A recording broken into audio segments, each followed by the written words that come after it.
Blessed day, Dawn Watchers, brothers and sisters. My name is Brother Louis from Parwania family. Today is the first day of Dawn Watch, and I will be exhorting the faith of Abel, the excellent and acceptable sacrifice. So I will read first our scripture for today in Hebrews chapter 11 verse 4. By faith, Abel offered to God a more excellent sacrifice than Cain, through which we obtain witness that he was righteous, God testifying of his gifts, and through it, he being dead still speaks. So brothers and sisters, I think everyone believes that not all giving is the same, and not every offering pleases God. This tells us something important. God does not measure gifts the way people do. He does not start with the amount, He starts with the heart. Very important mga kapatid, no, when we give, always should be from the heart. Because God looks at the heart before He looks at the hand.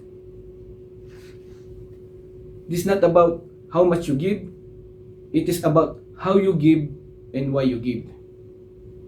So, now the question is not, should I give? Dapat ba ako mabigay? But the real question is, how does God want me to give? To answer that, we need to go back the very first offering in the Bible. The two brothers, Abel and Cain, offered in one altar, but with two different hearts. But before that, let me read first the scripture from Genesis chapter 4, verse 1 to 10. Adam made love to his wife, and she became pregnant, and gave birth to Cain. She said, with the help of the Lord, I have brought forth a man. Later, she gave birth to his brother Abel. Now Abel kept flocks, and Cain worked the soil. In the course of time, Cain brought some of the fruits of the soil as an offering to the Lord. And Abel also brought an offering portions from some of the firstborn of his flock. The Lord looked with favor on Abel and his offering. But on Cain, his offering, he did not look with favor. So Cain was very angry, and his face was downcast. Then the Lord said to Cain, why you are angry? Why is your face downcast?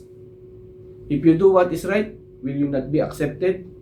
But if you do not what is right, sin is crouching at your door. It desires to have you, but you must rule over it. Now Cain said to his brother, let's go out to the field.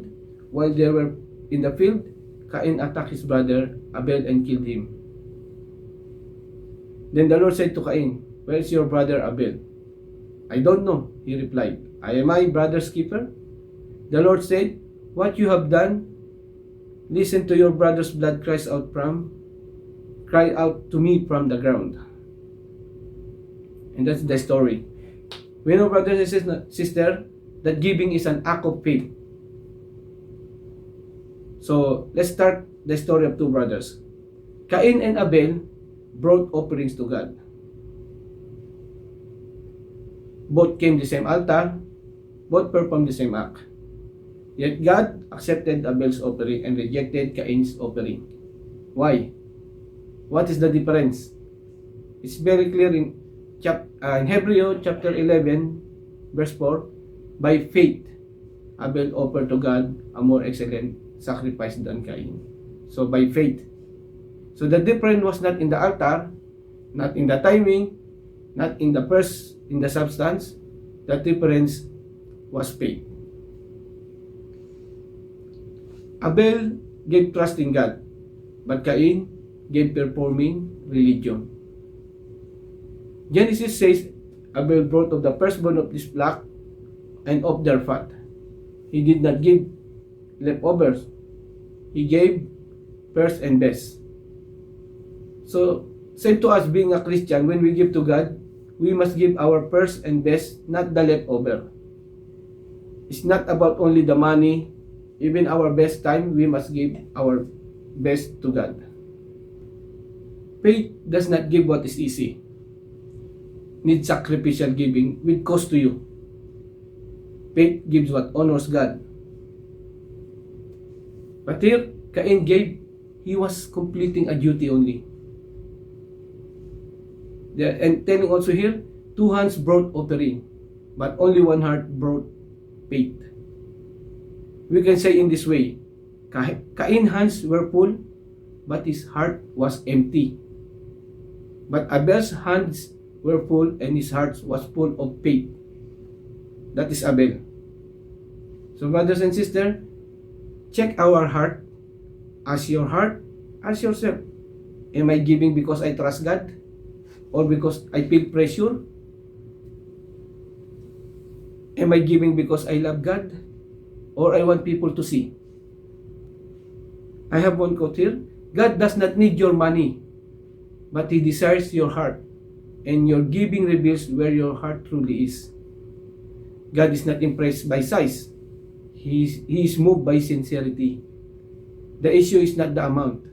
The issue is heart. Amen? So let us pray.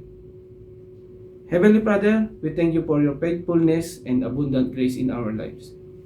Today we give not out of fear or lack, but by faith, trusting that you are provider and sustainer. Teach us to depend on you completely and to give hearts full of obedience, love, and confidence in your promises. May every offering given in faith be used to be bless others and bring glory to your name. Strengthen our faith in times of uncertainty and remind us that you will always supply our needs according to your perfect will.